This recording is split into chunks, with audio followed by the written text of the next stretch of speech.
Este vídeo tem por objetivo orientar-vos na execução de um projeto e por isso vamos seguir os passos habituais de leitura do projeto no Google Classroom.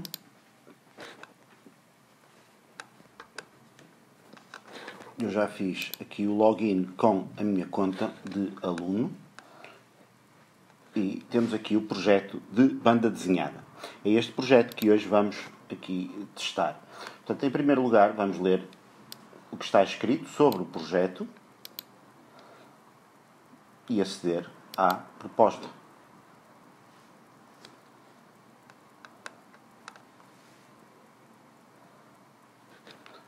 De realçar que a proposta tem uma série de momentos importantes.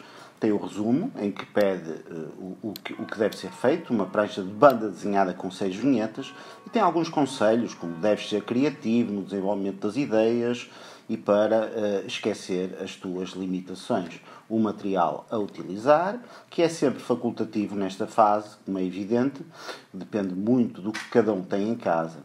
A execução devidamente faseada, portanto, que implica, numa folha A4, desenhar uma margem de 1 cm, dividir a folha em 6 partes iguais, depois seguir o roteiro, guião apresentado abaixo, e está aqui ele. Neste projeto houve um conjunto de alunos que não leu devidamente este ponto 2. A narrativa é do tipo visual, obviamente, não necessita de textos, é uma banda desenhada, mas é possível acrescentar texto na forma de legendas ou balões de fala. O resultado final deve ser uma prancha de banda desenhada, que é uma página, no vocabulário próprio da banda desenhada é uma prancha, pintada e de fácil interpretação, ou seja, com uma comunicação eficaz, a história bem contada. Aplica os materiais utilizando a sua linguagem própria, respeita a linguagem dos materiais, respeita o sentido com o qual eles foram fabricados e só depois de dominar um material em condições é que podemos subverter ou somos capazes de subverter a sua função específica. Vê os exemplos, obviamente, investiga, pensa num género de desenho, pensa numa forma, numa linguagem e antes de começares a desenhar. Não é um projeto para bons desenhadores, não é disso que se trata a aula de educação visual, não é para ensinar a desenhar ou para os bons desenhadores se mostrarem, é uma aula para aprender a ver e para aprender a comunicar visualmente, através de imagens. Não necessariamente só desenhos, mas através de imagens. E, portanto, não é uma aula de desenhadores, embora os desenhadores gostem sempre muito dela, o que é ótimo. Vamos seguir para o guião. O guião deste projeto é sobre o programa Apollo. Foi um conjunto de missões espaciais coordenadas pela NASA por alturas dos anos 60, entre 61 e 72, e, portanto, o projeto teve o seu momento mais emblemático em julho de 69, com a nave Apollo 11, que fez uma alunagem perfeita em solo lunar. O sonho de atingir a Lua representava uma ambição humana antiga, ficcionada por muitos autores, nomeadamente Júlio Verne, e inspirada em Júlio Verne também Georges Méliès no cinema, entre outros. Mas foi só tornada possível no século XX, resultado do avanço tecnológico. Vemos aqui as vinhetas já devidamente identificadas, todas elas, e com a descrição do que lá deve estar desenhado. Portanto, a nave tripulada, prestes a descolar, a viajar pelo espaço, a aterrar na Lua. Usamos aqui o verbo aterrar para simplificar a linguagem, porque na verdade na Lua faz-se uma alunagem.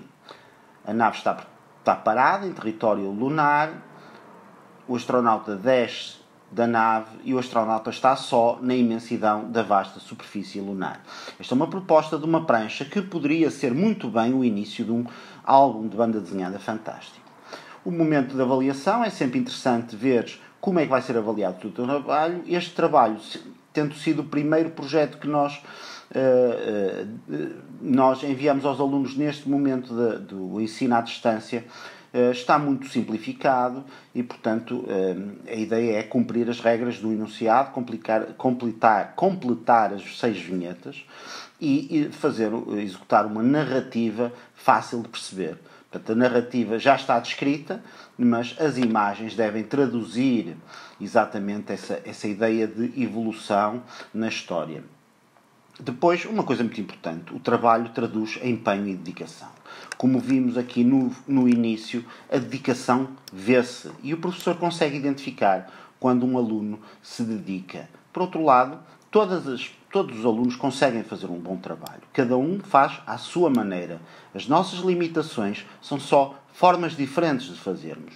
E, portanto, cada limitação que achamos que temos, provavelmente, é uma dica que nos está a ser dada para tentarmos uma outra forma de fazer a mesma coisa. Não há só uma solução para o mesmo problema. Vamos agora seguir para a fase seguinte. E a fase seguinte é a fase da investigação. Vamos fazer uma pesquisa sobre o nosso tema. E, portanto, o que eu vou aqui escrever é uma coisa muito simples. Vou escrever Apolo 11. Apolo 11. E vou deixar o Google fazer-me uma sugestão. A primeira opção que me surge, Apolo 11, na Wikipédia. E o que é que eu vou descobrir? Uma página imensa, imensa, imensa. Reparem como isto não acaba nunca. Com imensa informação, imensas imagens. Olhem que bela imagem aqui do Eagle. O Eagle é o módulo lunar. Reparem bem, imagens da Lua, muitas imagens dos astronautas na Lua, muitas imagens pegadas dos astronautas, o astronauta no solo lunar.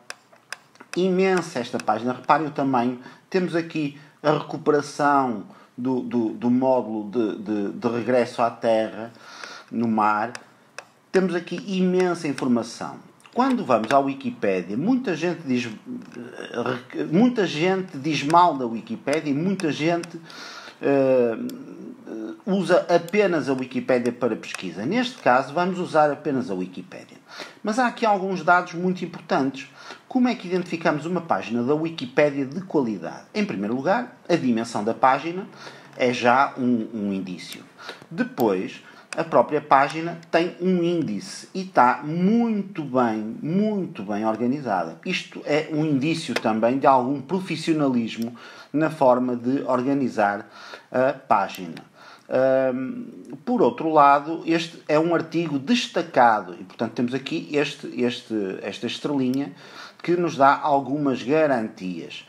Se viermos cá abaixo, vemos alguns dados que são importantes para qualquer página da internet, ainda que não seja um artigo destacado. Em primeiro lugar, estes numerozinhos que aparecem aqui entre parênteses retos são muito importantes.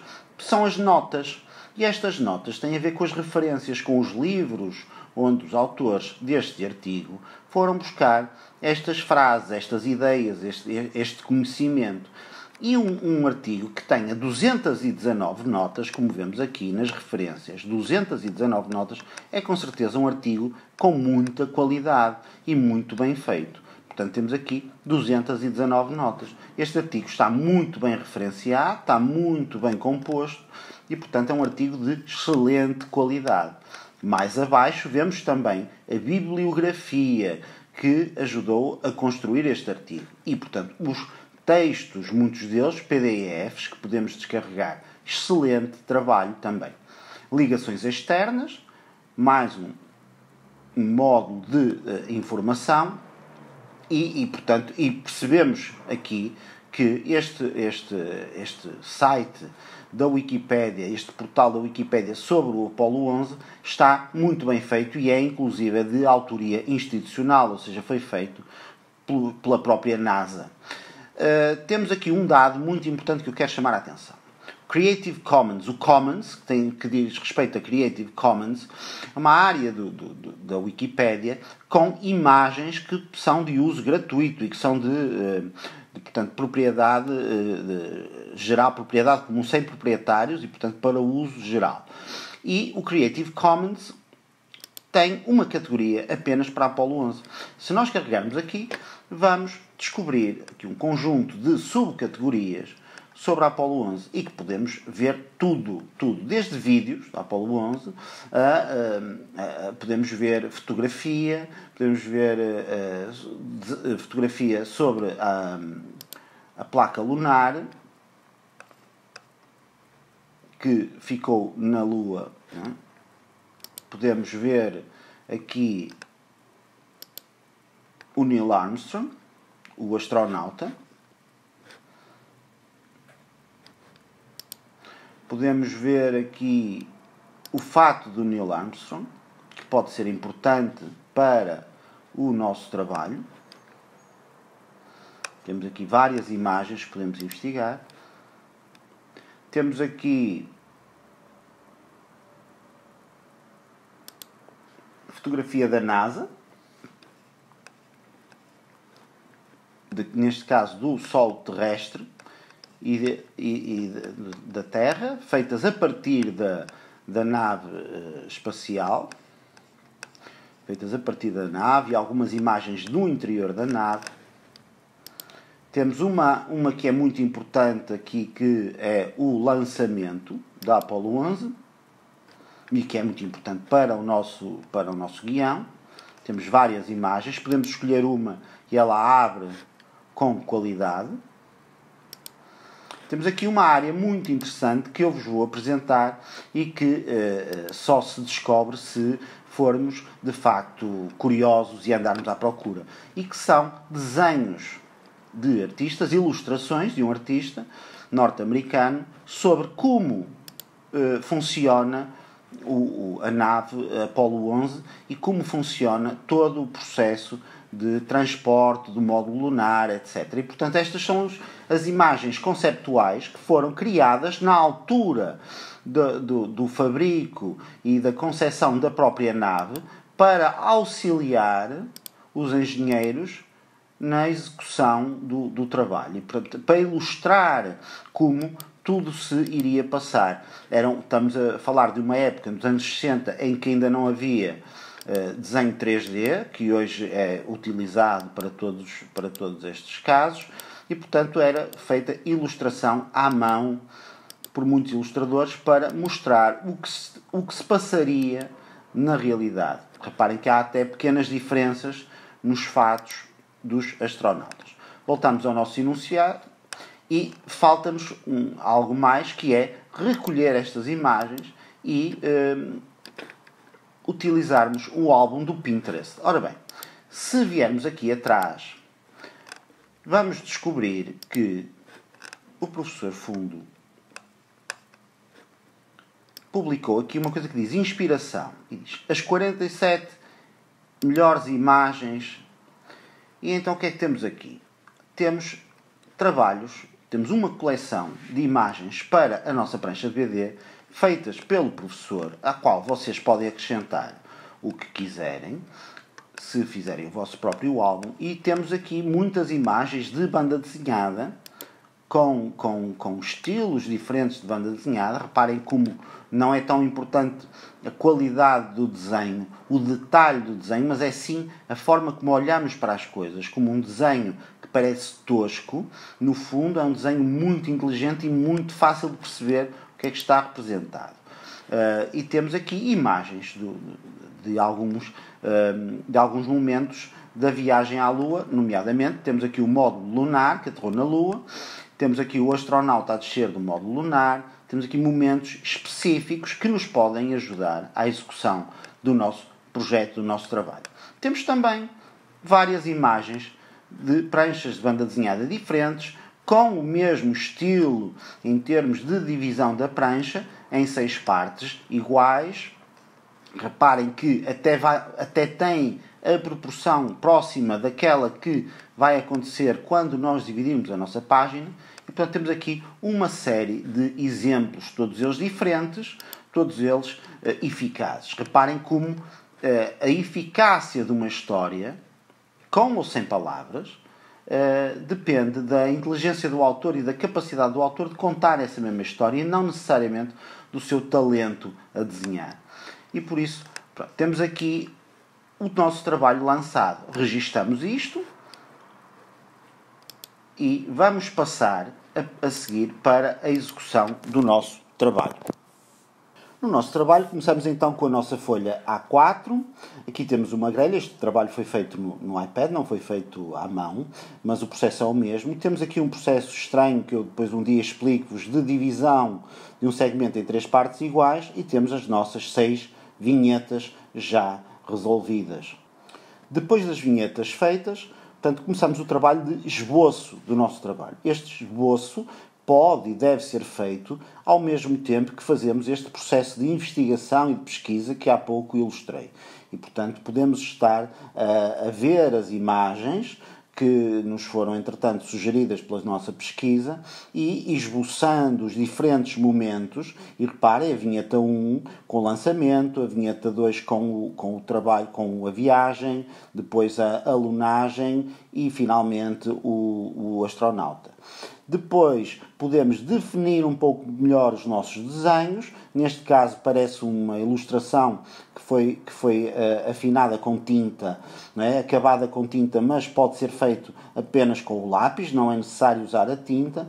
E, portanto, definimos um pouco melhor o nosso desenho para ele perder aquele aspecto de esboço inicial e, portanto, e fica tudo com um aspecto mais finalizado. Após esse trabalho de afinação e do desenho e das opções finais, vamos passar para a parte de colorir.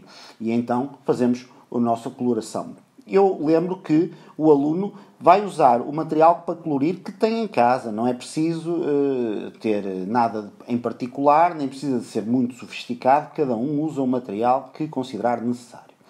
Neste caso, eu quero alertar para a vontade de fazer um trabalho muito coerente. Reparem como o solo lunar e a linha do horizonte está alinhada nas 4 vinhetas abaixo, exatamente para facilitar essa leitura.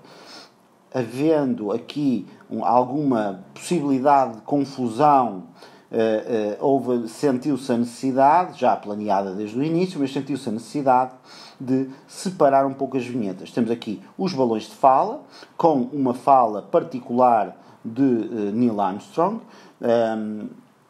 que surgiu durante a pesquisa e, portanto, o trabalho finalizado aqui já com as vinhetas separadas umas das outras. Não é obrigatório isto, como é evidente, foi uma solução estética optada cuja opção fizemos durante o trabalho. E, portanto, é isto que eu tenho para vos apresentar. Espero que tenham gostado e espero que usem estas dicas para o próximo trabalho, que já está lançado, o trabalho dos labirintos. Muito obrigado.